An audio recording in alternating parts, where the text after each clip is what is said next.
are experiencing challenges in a world where women are excelling.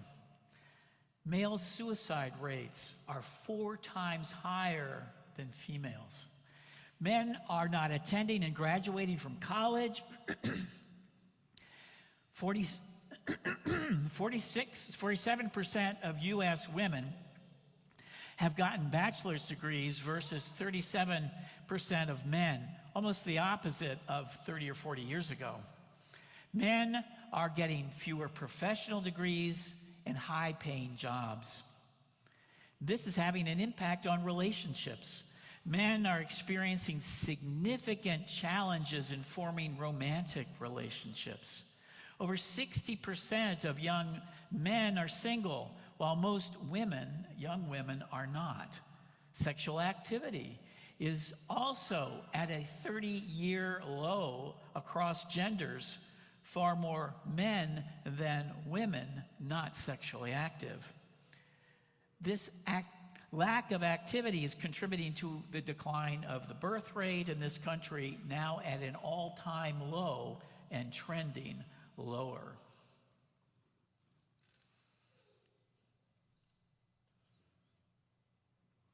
Some researchers are blaming the internet. Social media, online gaming, pornography, and gambling have allowed people to have social lives that do not involve physical human contact. A generation has grown up glued to their phones, texting rather than talking to other people. In parallel with growing up in living in a digital world has been the emancipation of women. Emancipated from traditional gender roles, they are seeking personal freedom through education and employment. The opportunities that come with self-sufficiency are making them less dependent on marriage and family as a source of meaning and security. Young women revel in their economic power, freedom from child rearing, and self-direction in their lives. And that freedom is having a powerful effect on men. Back in the 1970s and the 80s, in parallel with the women's liberation movement, was the men's liberation movement.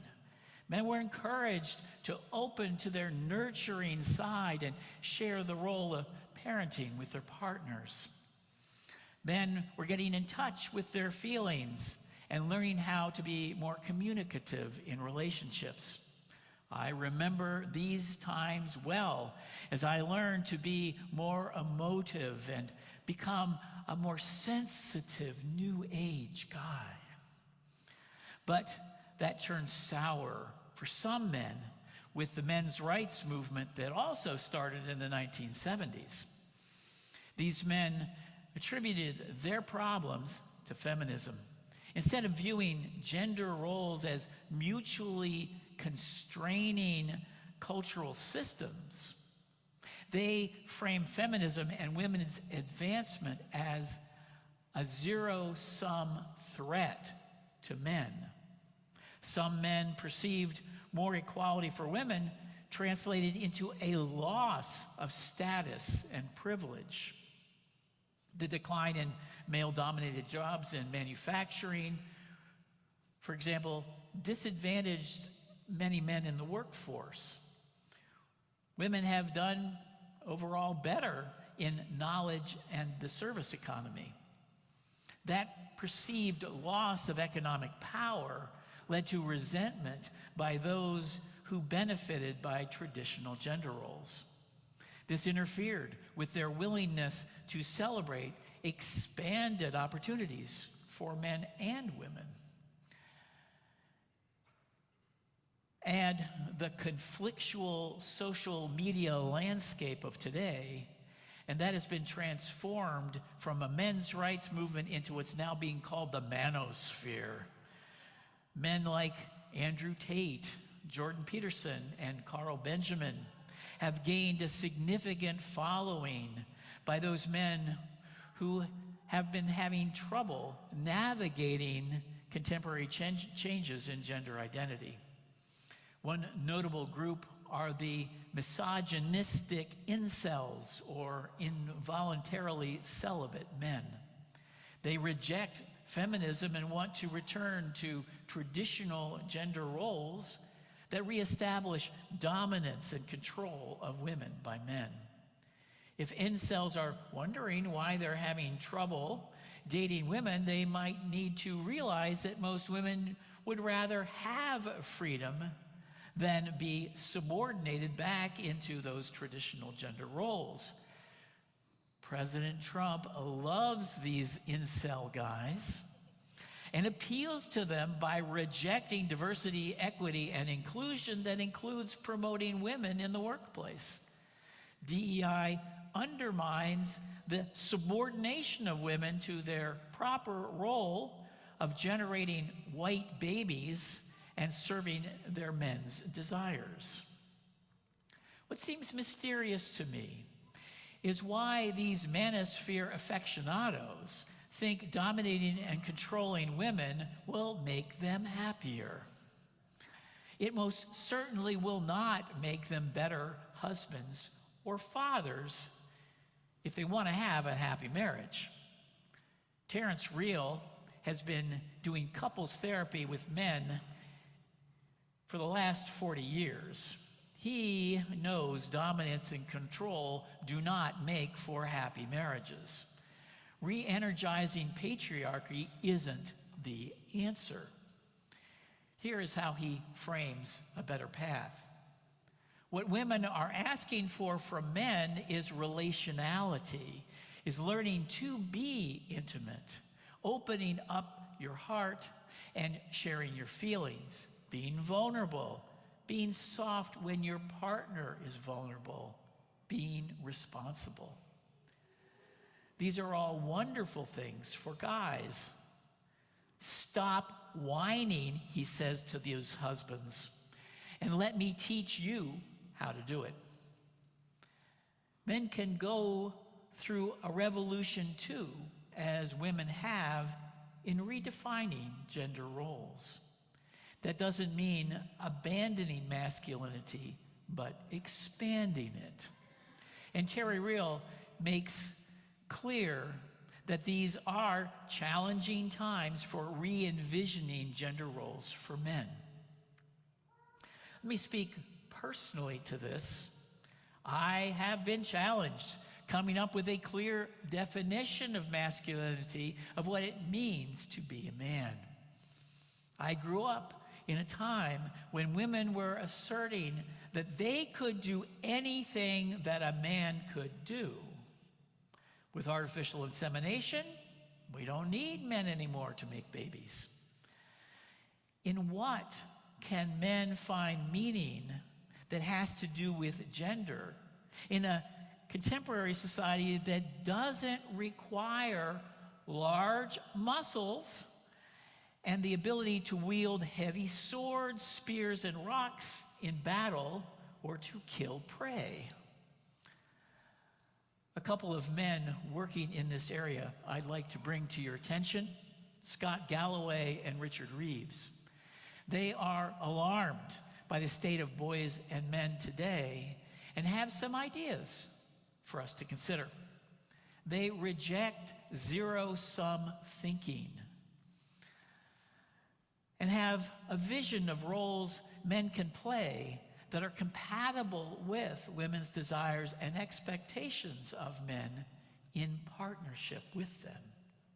Galloway sees three key roles for men that begin with P. The first is provider.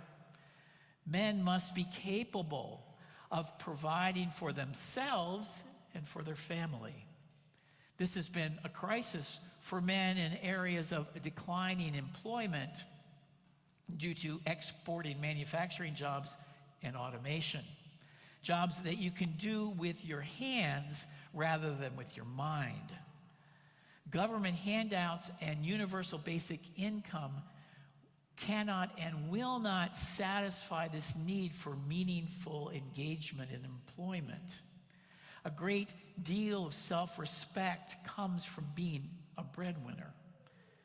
This is going to be a growing crisis for men when AI starts taking everyone's jobs.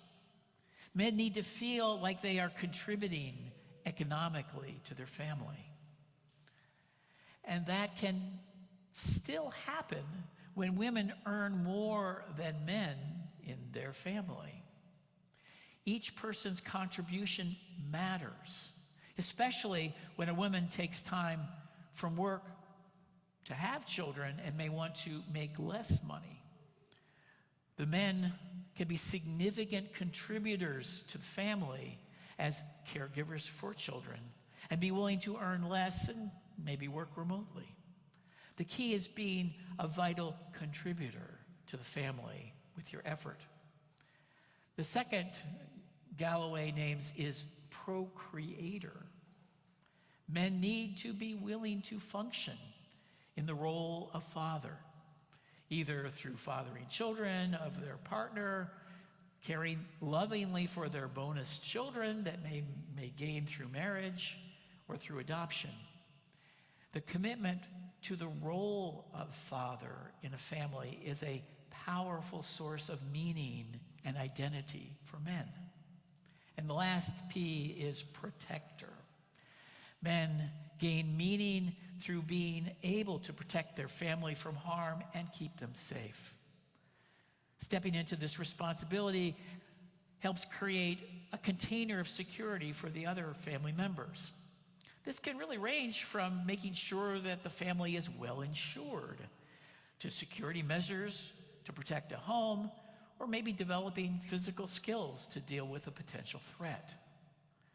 The role of provider, procreator, and protector are hardly limited to those designated male at birth. By gendering them masculine, it doesn't prevent women from being in these gender roles. Gendering them masculine does give boys and young men role guidance as they grow up. Gendering them masculine allows boys and men to achieve those cultural expectations in ways that create meaning for their lives. Richard Reeves points out that mature masculinity is not a naturally occurring phenomenon. Yes, it is socially constructed, drawing on propensities that arise biologically. Evolution has programmed a few behaviors that arise from the presence of testosterone or estrogen predominating in the bloodstream.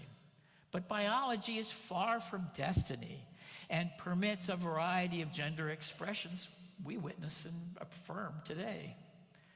Reeves believes boys need more male role models in shaping their masculine identity. More male teachers in the school, coaches for sports teams, and I'll add, religious education directors, such as we have here with Zach in our congregation. Boys without male role models in their household benefit from programs like Big Brothers that need more men. For many men, their masculinity is shaped by boot camp in the military. I hope that we can provide other models for being a man than forming a squad to kill other men. There is a powerful lesson, though, that comes through the military. Men thrive when they feel they are needed and fulfill a vital role in their squad. Having people's lives depend on what you do or don't do can make a man out of you. Can that have a civilian parallel? Maybe as a fireman or a policeman. Today, we can celebrate fatherhood. The survival and thriving of children depend on men serving in the father role for them, especially boys, who need the modeling of masculinity to inspire their growth and development. Let us celebrate fathers today and in the family as a way for men to realize and actualize their masculinity. So be it.